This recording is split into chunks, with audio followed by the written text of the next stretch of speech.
नमो नमः मित्रों, संस्कृत जीवन में आप सभी का स्वागत है। और हम लोग हमारी जो साहित्य की कक्षा है जिसके अंतर्गत भर्तृहरिकृत नीति शतकम का अध्ययन कर रहे हैं, तो आज हम लोग अपनी साहित्य की कक्षा में उपस्थित हैं। तो जो भी मित्र हमारे साथ लाइव जुड़ चुके हैं, सभी लोग वीडियो की लिंक को अपने दोस्तों के साथ शेयर कर दें। और आप सभी को यदि वीडियो अच्छी लगती है तो वीडियो को लाइक अवश्य किया कीजिए। तो कल की कक्षा तक हम लोगों ने नीति शतकम के कुल 21 श्लोकों का अध्ययन कर लिया है, जिसमें हम लोगों के आज हम लोग 22, 23, 24 और 25वें श्लोक के साथ उपस्थित हैं। तो इसमें जो प्रथम 22, 23 और 24वां श्लोक है, यह तो हमारे विद्वत पद्धति से ही लिया गया है। और यहाँ जो 25वां छुच्छामो अपि जरा क्रसो अपि जो श्लोक है, यह श्लोक हमारा मानसौर्य पद्धति से लिया गया है। तो जैसा कि हम सभी लोग जानते हैं, इन सभी अर्थात नीति शतकम जो मुक्तक काव्य है उसके जो रचनाकार हैं वो भर्तृहरि हैं। तो आइए हम लोग देखते हैं कि 22वें श्लोक में भर्तृहरि जी क्या कहते हैं। तो पहले वाचन कर लेते हैं, तत्पश्चात इसके अर्थ को जानते हैं। तो आप सभी लोग पहले वाचन कर लीजिए। दाक्षिण्यम स्वजने दया परिजने साठ्यम सदा दुर्जने प्रीति साधु जने नयो नृप जने विद्युत जने आर्जवम शौर्यम शत्रु जने क्षमा गुरु जने कांता जने धृष्टता ये चैव पुरुषा कलासु कुशलास्तेष्वेश लोक स्थिति। अब यहाँ भर्तृहरि जी वो बताते हैं कि जो अर्थात लोक की मर्यादा जो है वो कैसे पुरुष के ऊपर स्थित है, अर्थात किस व्यक्ति के साथ हम लोगों को किस प्रकार का व्यवहार करना चाहिए, इन सभी विषयों के विषय में भर्तृहरि जी अपने इस श्लोक में हम लोगों को बताते हैं। और यह भी हमारा जो श्लोक है वो विद्वत पद्धति से ही लिया गया है। तो आइए देखते हैं इसके अर्थ को। यहाँ लिखा हुआ है स्वजने। स्वजने, स्व माने अपने, जने माने लोग, अपने जने अपने लोग। तात्पर्य अपने लोग कौन होते हैं? जो हमारे बंधु बांधव इत्यादि होते हैं। तो कि स्वजने अर्थात बांधव लोगों के प्रति। दाक्षिण्यम, दाक्षिण्यम तात्पर्य उदारता या सहिष्णुता से पूर्ण, अर्थात उदारता पूर्ण व्यवहार करना चाहिए। तो यहाँ सभी व्यवहारों के ही विषय में बताया जा रहा है कि किस व्यक्ति के साथ हमको किस प्रकार का व्यवहार करना चाहिए। तो पहले ही जो भर्तृहरि जी बता रहे हैं कि स्वजन जो अपने प्रिय बंधु बांधव जन होते हैं, उनके प्रति हम लोगों को उदारतापूर्ण व्यवहार करना चाहिए। आगे कहते हैं कि परिजने, परिजन कौन होते हैं? जो हमारी सेवा सत्कार अर्थात जो हमारे दास दासी इत्यादि होते हैं, सेवक जन इत्यादि होते हैं, वह हमारे परिजन कहलाते हैं। तो कि हम लोगों को अपने सेवक जनों के प्रति दया का व्यवहार करना चाहिए। आगे कह रहे हैं कि दुर्जने सदा साठ्यम, और जो दुर्जन व्यक्ति होता है, जो दुष्ट व्यक्ति होता है, उसके साथ सदा अर्थात हमेशा ही साठ्यम सठता का ही व्यवहार करना चाहिए। अर्थात जो व्यक्ति दुर्जन होता है उसके साथ हम लोगों की उसकी दुष्टता के बदले उसके साथ दुष्टता का ही व्यवहार करना चाहिए। आगे कहते हैं कि साधु जने तात्पर्य जो सज्जन व्यक्ति होते हैं उनके साथ प्रीति प्रेम से पूर्ण व्यवहार करना चाहिए। आगे कहते हैं कि नृप जने नयो, नृप जने अर्थात जो राजा लोग होते हैं, राजा लोगों के प्रति नयो न्याय मार्ग अर्थात नीति मार्ग के अनुसार ही हमको उनके साथ व्यवहार करना चाहिए। आगे कह रहे हैं कि विद्वत जने आर्जवम, आर्जवम माने होता है सरलता, क्योंकि यहाँ ऋजु धातु है, ऋजु धातु का तात्पर्य होता है सरलता, कि जो विद्वान लोग होते हैं उनके साथ हम लोगों को सरलता पूर्ण व्यवहार करना चाहिए। आगे कह रहे हैं कि शत्रु जने शौर्यम, और जो आपके शत्रुजन हैं उनके प्रति आपको वीरता का प्रदर्शन अर्थात पराक्रम से युक्त व्यवहार करना चाहिए। आगे कह रहे हैं गुरु जने क्षमा, और जो हमारे गुरु लोग होते हैं, जो हमारे आदरणीय लोग होते हैं, उनके प्रति हम लोगों को सहनशीलता का व्यवहार करना चाहिए। तात्पर्य सहनशील अर्थात क्षमा का व्यवहार करना चाहिए। आगे कहते हैं कि कांता जने धृष्टता, और कांता जने, कांता से तात्पर्य है स्त्री, के स्त्री जनों के प्रति धृष्टता धूर्तता का ही व्यवहार करना चाहिए। तो अब क्योंकि यहाँ जो नीचे वाली पंक्ति है इसका अर्थ हम बाद में देखेंगे, पहले इनको पुनः एक बार देख लेते हैं। तो सर्वप्रथम भर्तृहरि जी ने कहा कि जो स्वजन है, अपने प्रिय बंधु बांधव लोग हैं, उनके प्रति हमको उदारता का व्यवहार करना चाहिए। तो क्यों करना चाहिए? क्योंकि यदि आप अपने बंधु बांधव के प्रति यदि उदारता का व्यवहार नहीं करेंगे तो आपकी किसी भी समस्या या आपकी विपरीत प्रतिकूल परिस्थितियों में आपका कोई भी बंधु बांधव आपकी सहायता के लिए आपके साथ खड़ा नहीं होगा। इसलिए हम लोगों को अपने स्वजनों के साथ उदारता का व्यवहार करना चाहिए। आगे कहते हैं कि परिजन दया, और जो हमारे सेवक जन हैं उनके प्रति हम लोगों को दया का भाव रखना चाहिए। वह भी क्यों रखना चाहिए? क्योंकि जो हमारे सेवक जन होते हैं वह अपनी पारिवारिक परिस्थितियों के कारण ही हमारी सेवा में उपस्थित होते हैं, और यदि हम उनके प्रति दया का भाव नहीं रखेंगे तो वह अपने किसी भी दुख का वर्णन हम लोगों से नहीं कर पाएंगी। इस कारण हम लोगों को अपने परिजनों के प्रति दया का भाव रखना चाहिए। आगे कहते हैं कि दुर्जने सदा साठ्यम, और दुष्टों के प्रति हम लोगों को दुष्टता का ही व्यवहार करना चाहिए। क्यों करना चाहिए? क्योंकि दुष्ट व्यक्ति कभी भी अपनी दुष्टता का त्याग नहीं करता है। वह कितना भी सही हो जाए, जैसे कि हम कहते हैं कि जो सर्प होता है वह डंक मारना कभी भी नहीं छोड़ता है। तो यदि आप दुर्जन के प्रति मित्रता का व्यवहार करते हैं तब भी वह आपके ऊपर वार करना कभी नहीं छोड़ेगा। इस कारण दुर्जनों के प्रति सदा सठता का ही व्यवहार करना चाहिए। आगे कहते हैं कि साधु जने प्रीति, और जो साधु जन तात्पर्य जो सज्जन लोग होते हैं उनके प्रति हम लोगों को प्रीतिपूर्ण व्यवहार करना चाहिए। क्योंकि जो सज्जन व्यक्ति होते हैं वह छल और फरेब से बहुत दूर होते हैं, उनको इन चीजों से कभी कोई भी लगाव नहीं होता है और वह सदैव सभी के कल्याण का ही कार्य करते हैं। इस कारण हम लोगों को साधु जनों के प्रति प्रेम पूर्ण व्यवहार करना चाहिए। आगे कहते हैं कि नप जने नयो, और राजा लोगों के प्रति नीति पूर्ण व्यवहार ही करना चाहिए। यदि आप नीति से हटकर कोई व्यवहार करेंगे तो राजा आपको मृत्यु दंड देने में भी कभी नहीं हिचकिचाएगा। इसलिए राजा जनों के प्रति सदैव नीति के मार्ग का ही अर्थात नीति से युक्त ही व्यवहार करना चाहिए। आगे कहा है कि विद्वत जने आर्जवम, और जो विद्वान लोग होते हैं वह स्वभाव से सरल होते हैं, इसलिए उनके साथ सरलता का ही व्यवहार करना चाहिए।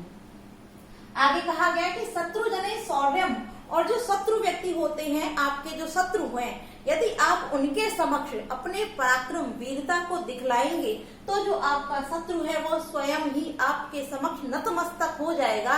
इस कारण सदैव शत्रुजनों के प्रति शौर्य पराक्रम का ही व्यवहार करना चाहिए। आगे कहा गया कि गुरुजने क्षमा, और गुरुजनों के प्रति क्षमा अर्थात सहनशीलता का व्यवहार करना चाहिए। क्यों? क्योंकि जो गुरुजन होते हैं वह हमारे पूज्य होते हैं, और जो हमारे पूज्य होते हैं वह हमेशा ही हमारी भलाई चाहते हैं। तो यदि वो कभी हमसे कटु वचन भी कह देते हैं तब भी उन वचनों को हमें सहना चाहिए, क्योंकि वह कभी भी हम लोगों का अहित नहीं चाहते हैं। इस कारण गुरुजनों के प्रति हम लोगों को सहनशीलता का व्यवहार करना चाहिए। आगे कहते हैं कि कांता जने धृष्टता, और स्त्री जनों के प्रति धूर्तता का व्यवहार करना चाहिए। क्योंकि ऐसा कहा जाता है कि जो स्त्रियां होती हैं वह कभी भी किसी भी व्यक्ति के साथ प्रेम पूर्ण अर्थात जब भी व्यवहार करती हैं तो वह छल से युक्त करती हैं। कभी भी किसी भी स्त्री के प्रति आपको आंख बंद करके कभी विश्वास नहीं करना चाहिए। इस कारण धृष्टतापूर्ण व्यवहार करना चाहिए, अर्थात धृष्टता से युक्त व्यवहार किया जाना चाहिए। आगे कहते हैं ये चैव पुरुषा, ये माने जो, पुरुषा माने मनुष्य, अर्थात जो पुरुष एवं कलासु, इन सभी कलासु कुशला, इन सभी कलाओं में कुशल हैं। कि जो पुरुष, ये माने जो, पुरुषा माने पुरुष, चैव इन सभी कलासु कुशला, कलाओं में निपुण है या कुशल है, तेषु एव उन पर ही लोक स्थिति, लोक की मर्यादा स्थित है। अर्थात जो व्यक्ति इस प्रकार से व्यवहार करते हैं ऐसे पुरुषों पर ही इस संसार की जो मर्यादा है वह स्थित है। क्योंकि यहाँ जितने भी प्रकार के व्यवहारों को बताया है कि इस प्रकार से व्यवहारों को करने वाले और इन कलाओं में जो कुशल पुरुष होते हैं उन पुरुषों पर ही इस संसार की जो मर्यादा है वह स्थित है और संसार अपनी यथा स्थिति में बना हुआ है। तो हम लोगों ने इसकी अर्थ को जान लिया है। आइए अब देखते हैं इससे जो महत्वपूर्ण प्रश्न बन सकते हैं, साथ ही साथ जो इसकी व्याकरणिक टिप्पणियां हैं। तो जैसा कि भर्तृहरि जी ने यहाँ बताया है कि किस प्रकार का किससे व्यवहार करना चाहिए, तो प्रश्न इस प्रकार से भी बन सकता है कि इस श्लोक में भर्तृहरि जी ने कितने प्रकार के व्यवहारों का वर्णन किया है। तो आइए हम देख लेते हैं कि यहाँ कितने प्रकार के व्यवहारों का वर्णन किया है। तो सबसे पहले दिया है दाक्षिण्यम स्वजने, तो ये प्रथम हो जाता है। उसके पश्चात है दया परिजने, द्वितीय हो गया। फिर साठ्यम सदा दुर्जने, 3 हो जाएगा। साधु जने प्रीति, 4। नयो नृप जने, 5। विद्युत जने आर्जवम, 6 हो गया। शौर्यम शत्रु जने, 7। क्षमा गुरु जने, 8। और कांता जने धृष्टता, अर्थात 9 प्रकार के व्यवहारों का वर्णन इस श्लोक में भर्तृहरि जी के द्वारा बताया गया है। ठीक है। अब यहाँ कलाओं की बात करें, प्रश्न ऐसे भी पूछ सकता है कि कितनी कलाओं में कुशल व्यक्तियों के ऊपर इस लोक की मर्यादा स्थित है, तब भी क्या हो जाएगा कि 9 कलाओं में कुशल व्यक्ति के ऊपर ही लोक की मर्यादा निश्चित अर्थात स्थित है। तो इस प्रकार से हम लोगों ने इसके अर्थ को जान लिया है और इसके जो साहित्यिक प्रश्न बन सकते थे वह भी देख लिए। आइए अब देखते हैं इसमें हम लोग व्याकरणिक टिप्पणियां। तो सबसे पहले यहाँ जो दाक्षिण्यम शब्द दिया है, तो यहाँ दक्षिण शब्द के साथ शय प्रत्यय का विधान करने से दाक्षिण्य शब्द बनता है। और इसी प्रकार यहाँ जो दया शब्द दिया है, तो दय के साथ अंग और अंग के साथ टाप प्रत्यय के विधान से दया शब्द बन जाता है। यहाँ साठ्यम है, यहाँ भी शय प्रत्यय का ही विधान किया है सठ धातु के साथ। आगे देखते हैं प्रीति शब्द जो हमारा लिखा हुआ है प्रीति, यहाँ पी धातु के साथ कितन प्रत्यय का विधान करते हैं, तब यहाँ प्रीति शब्द हमारा बन जाता है। जैसे आर्जवम की जैसा हम पहले ही बता चुके हैं, ऋज धातु होती है और ऋज धातु के साथ जब अड़ प्रत्यय का विधान करते हैं तब यहाँ आर्जवम शब्द बन जाता है।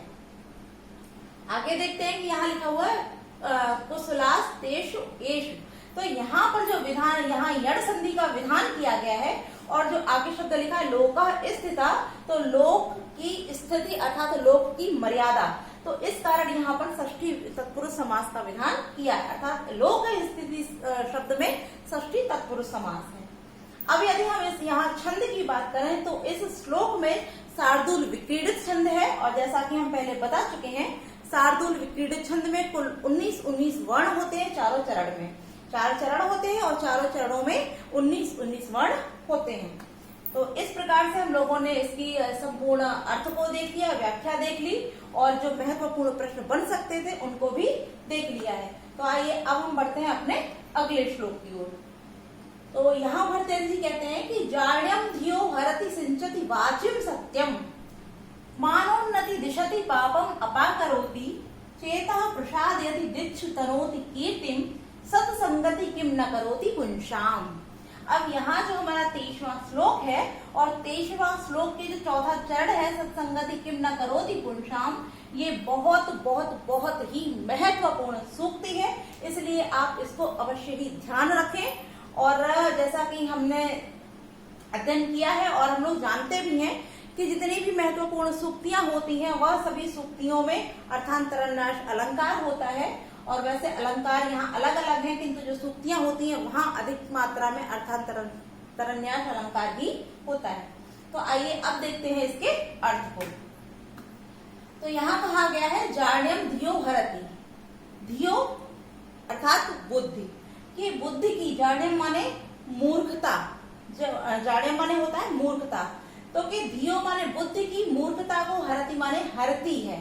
अब कौन हरती है, तब यहाँ से हम ले लेंगे, क्या ले लेंगे, जो हमारा लिखा हुआ सत्संगति अर्थात सत्संगति। अब यहाँ जो है सत्संगति के विषय में ही बताया जा रहा है कि किस किस प्रकार से क्या क्या कार्य करती है, कौन सत्संगति, जो सत्संगति है वह क्या क्या कार्य करती है। तो आइए देखते हैं। तो यहाँ से हम पहले सत्संगति का ही अर्थ यहाँ लेके चलते हैं साथ में। तो कि सत्संगति धियो जाड्यम हरति, सत्संगति बुद्धि की जड़ता या मूर्खता को हरति माने हरती है।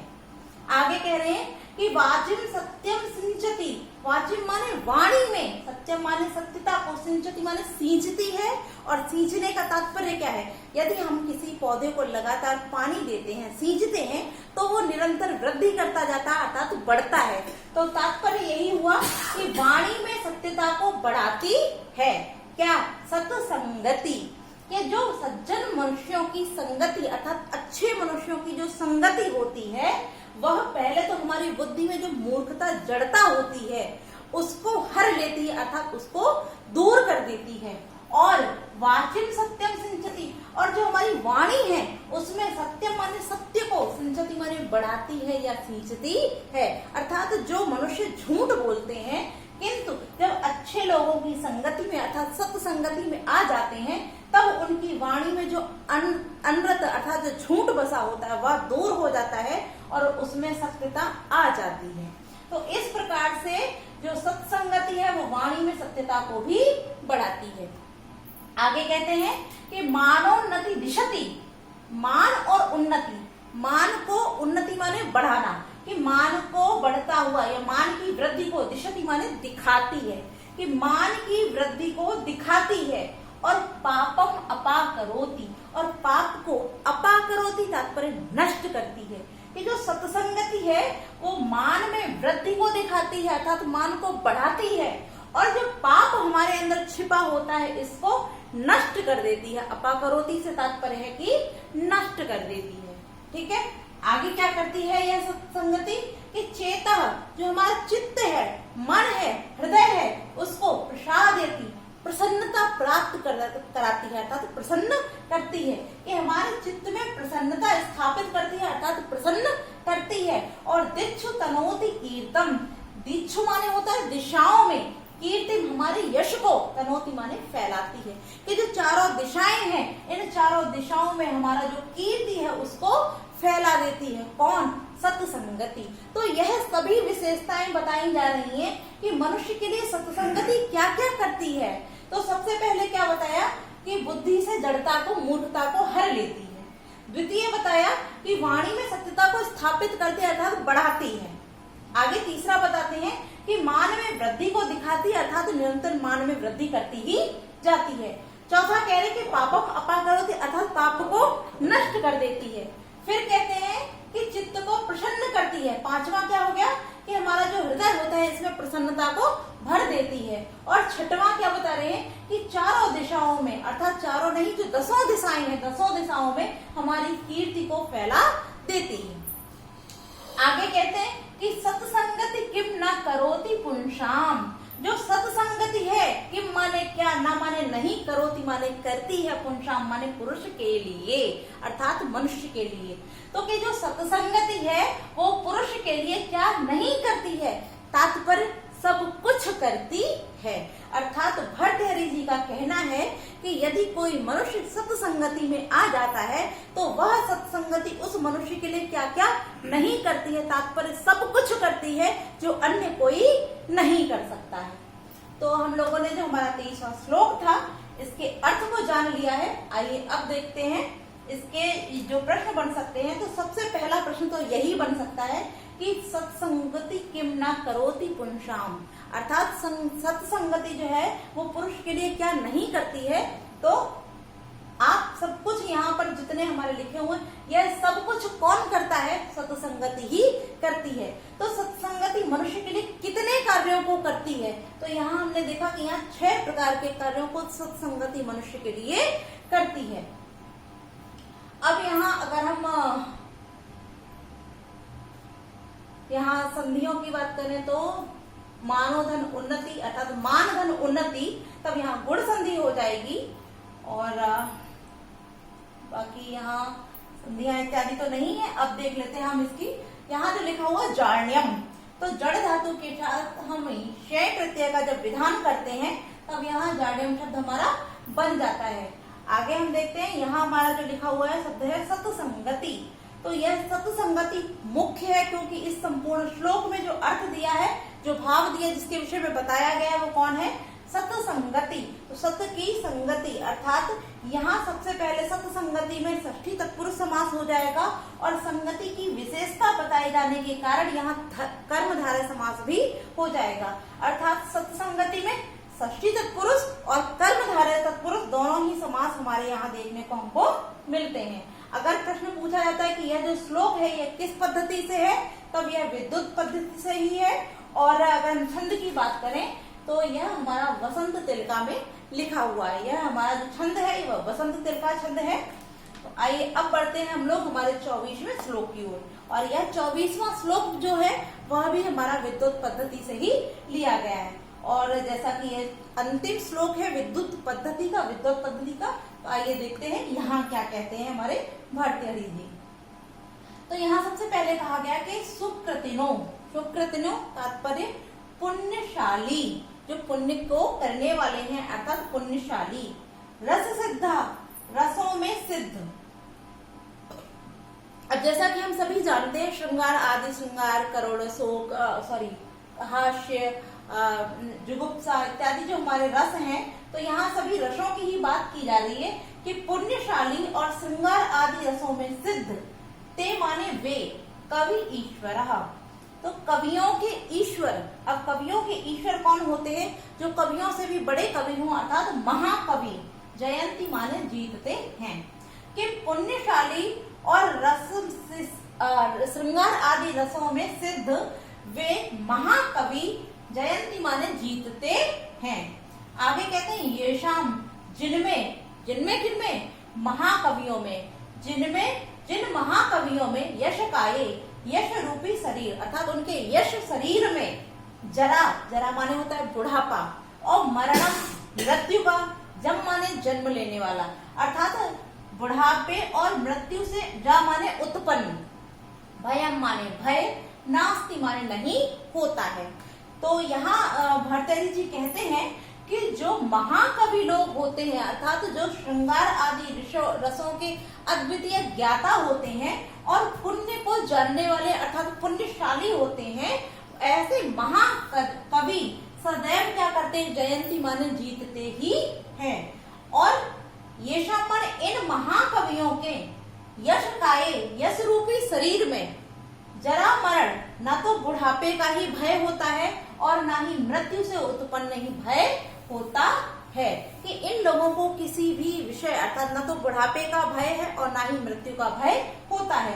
क्यों नहीं होता? क्योंकि यहाँ पहले के यश काये, यश रूपी काया में अर्थात यश रूपी शरीर में, क्योंकि अगर इनको बुढ़ापा आ भी जाएगा तब भी जो उनका यश चारों दिशाओं में फैला हुआ है वो कभी भी धूमिल होके बूढ़ा नहीं होगा। और आगे कहते हैं कि मरणम जा अर्थात मृत्यु से उत्पन्न, मृत्यु का जो उत्पन्न होने वाला भय है वह भी नहीं होता है। क्यों? क्यों नहीं होता है? क्योंकि मनुष्य मरता है किंतु जो उसकी ख्याति होती है, यश होता है, वह कभी भी नष्ट नहीं होता है। इस कारण जो पुण्यशाली और रसों में सिद्ध महाकवि हैं वह सदैव ही जीते हैं, जयती है, जीवित रहते हैं और सभी में जीतते हैं। आगे कहते हैं कि इन सभी महाकवियों में जो यश पाया है अर्थात इनका जो यश शरीर है वह ना तो बुढ़ापा और मृत्यु से उत्पन्न होने वाला भय इनके अंदर ना माने नहीं अस्ति माने होता है। कि इनके शरीर में ऐसा कोई भी भय नहीं होता है। अब जैसा कि हम लोगों ने यहाँ अर्थ जान लिया है, अब देखते हैं इससे जो प्रश्न बन सकते हैं उन सभी प्रश्नों को। तो सर्वप्रथम यहाँ हमारा जो लिखा हुआ है रस सिद्धा, तो रस सिद्धा में हमारे बहुब्रीय समास है और यहाँ लिखा हुआ कवि धन ईश्वरा, कवि धन ईश्वरा। तो यहाँ पर ई के बाद ई आया तो वृद्धि संधि हो जाने के दीर्घ संधि हो जाने के कारण यहाँ अकल सवर्ण दीर्घ से दीर्घ स्वर संधि हो जाती है। और न धन अस्थि से यहाँ हमारी यहाँ भी दीर्घ स्वर संधि होती है। और यदि हम बात करें यहाँ जरा और मरणम की, इन दोनों शब्दों की बात करते हैं तो यहाँ जरा च मरणम च, तब यहाँ द्वंद्व समास का विधान किया जाता है। अब इसके हम अगर अलंकार या छंद की बात करें तो यह जो हमारा छंद है यह अनुष्टुप छंद में लिखा हुआ है और इसमें काव्यलिंग अलंकार का विधान किया गया है। आइए अब देखते हैं हमारा जो हमारा 25वां श्लोक है। और जैसा कि ये हमने पहले ही बता दिया था कि 22, 23, 24 में जो श्लोक है वो विद्युत पद्धति से लिए गए हैं और जो 25वां श्लोक है यह मान सौर्य पद्धति से लिया गया है। तो यहाँ तक हमारी विद्युत पद्धति थी और विद्युत पद्धति के संपूर्ण श्लोकों का अध्ययन हम लोगों ने समाप्त कर लिया है। तो अब जो हमारी मान सौर्य पद्धति है, आइए उसका प्रथम श्लोक जानते हैं। तो जैसा कि पद्धति के नाम से ही समझ पा रहे हो, मान शौर्य, मान और शौर्य, यहाँ आपको जितने भी श्लोक मिलेंगे वो मान और शौर्य को दिखाने वाले ही श्लोक होंगे। तो सर्वप्रथम यहाँ जो हमारा पहला श्लोक है मान शौर्य का, आप इसमें देख रहे हैं सबसे पहले ही यहाँ अंतिम चरण में लिखा हुआ है मान महताम अग्रेसर। तो यहाँ मान शब्द दिया है, तो इससे ही आप पकड़ सकते हैं कि यह हमारा जो श्लोक है वो मान शौर्य पद्धति में दिया हुआ है। और इसकी जो अंतिम लाइन है यह भी बहुत ही महत्वपूर्ण है। तो आइए सबसे पहले इसके अर्थ को जान लेते हैं। तो यहाँ कहा जा रहा है कि क्षुच्छामोपि जराकशोपि शिथिल प्राणोपि कष्टाम दशा आपन्नम। अब क्या जो दशाम हो जाएगा, फिर यहाँ से आपन्नो आ जाएगा कि कष्टाम दशा मापन्नोपि विपन्न दीधति रपि प्राणेषु नश्यत स्वपि मत्ते भेद्र विभिन्न कुंभ पिशित ग्रासैक बद्ध स्पृह किम जीर्णम तृणमत्ति मान महताम अग्रेसरः केसरी। आइए अब देखते हैं इसके अर्थ को कि क्षुच्छामो, क्षुद अर्थात क्षुधा, क्षुधा माने होता है भूख और क्षामो माने व्याकुल। जो भूख से व्याकुल, अपि माने भी, भूख से व्याकुल होने पर भी।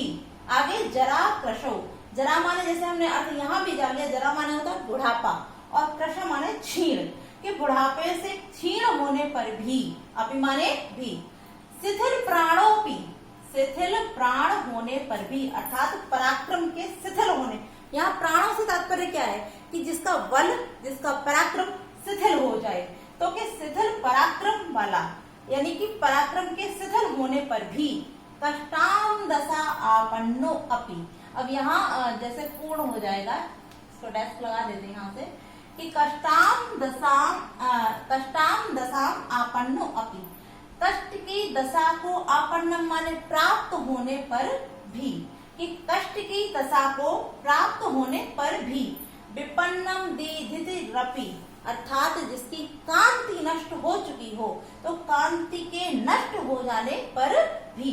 आगे कहते हैं कि प्राणेषु नश्यतसु अपि, कि प्राणों के नष्ट हो जाने पर भी। आगे कहते हैं कि मत्तभ इंद्र विभिन्न कुंभ। अब यहाँ दिया गया मत्तभ, मत अर्थात जो मद से मत वाला होता है, तो मदमस्त इंद्र माने गजराज अर्थात हाथी के, विभिन्न कुंभ, विभिन्न माने विदीर्ण या फाड़े हुए, कुंभ माने कुंभ स्थल। अब कौन सा कुंभ? कुंभ कहते हैं जो मस्तक होता है, कि हाथी के फाड़े गए कुंभ स्थल अर्थात मस्तक के। पिशित ग्रासई, पिशित माने होता है मांस और ग्रास माने टुकड़ा, कि मांस के टुकड़े को, या सॉरी ग्रास माने होता है खाने के लिए जो इच्छुक, ग्रास जैसे हम लोग निवाला बना के खाते हैं तो ग्रास, कि खाने के।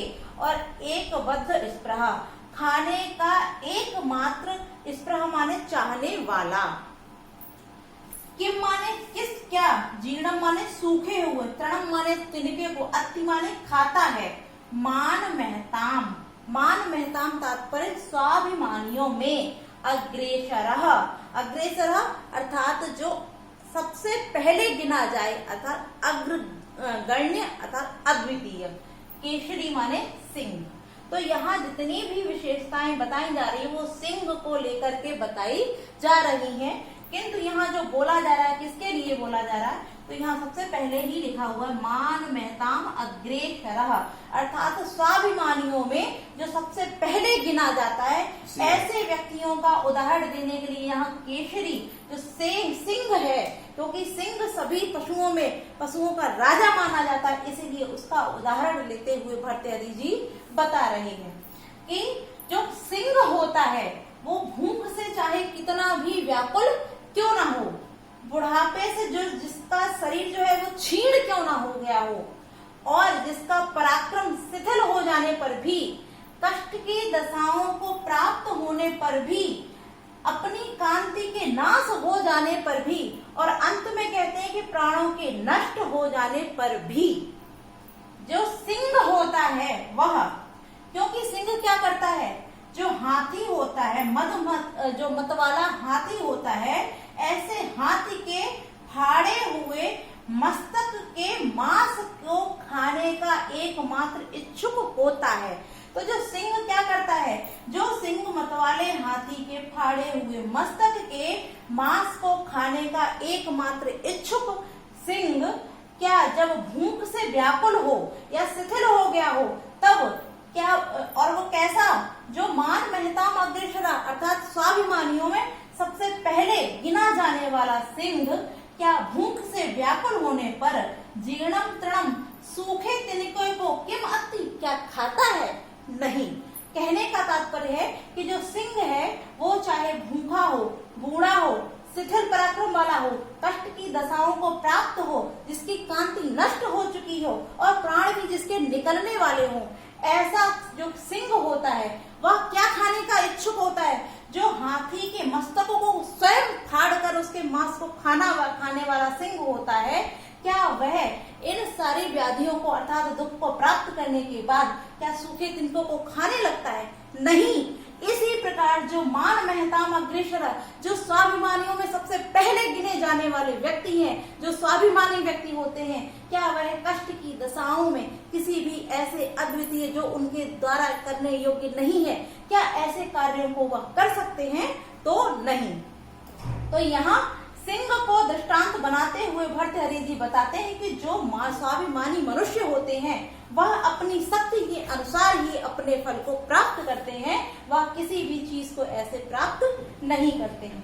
तो हम लोगों ने इसके श्लोक को अर्थ को जान लिया है। आइए अब देखते हैं इसकी व्याकरणिक टिप्पणियां। तो सबसे पहले जैसे हम यहाँ देखते हैं, क्षुच्छामोऽपि, इन सभी में क्षुच्छामोऽपि, जराकृशोऽपि, शिथिल प्राणोऽपि, कष्ट दशाम आपन्नोऽपि, और इन सभी में यहाँ विसर्ग संधि का विधान किया गया है। साथ ही साथ यदि यहाँ की बात करें तो यहाँ यड़ संधि का विधान किया है। कष्टाम दशा आपन्ना, तो यहाँ विजय तत्पुरुष समास हो जाता है। और क्षुच्छामो जो हमारा शब्द है और जो केसरी शब्द हमारा यहाँ दिया है, तो केसर धन इन्हीं के साथ यहाँ केसरी शब्द हमारा बन जाता है, मान महताम अग्रेसरः, और तृणम धन अति हो जाएगा यहाँ पे, मत भेंद्र, यहाँ जो शब्द है यहाँ गुण संधि का विधान किया गया है। और ग्रास शब्द यदि देखते हैं ग्रास, तो यहाँ ग्रस धातु के साथ घय प्रत्यय से ग्रास बन जाता है। आगे देखते हैं जीर्ण शब्द जो है, यहाँ जृ धातु के साथ जब कित प्रत्यय का विधान करते हैं तो हमारा जीर्ण शब्द बन जाता है।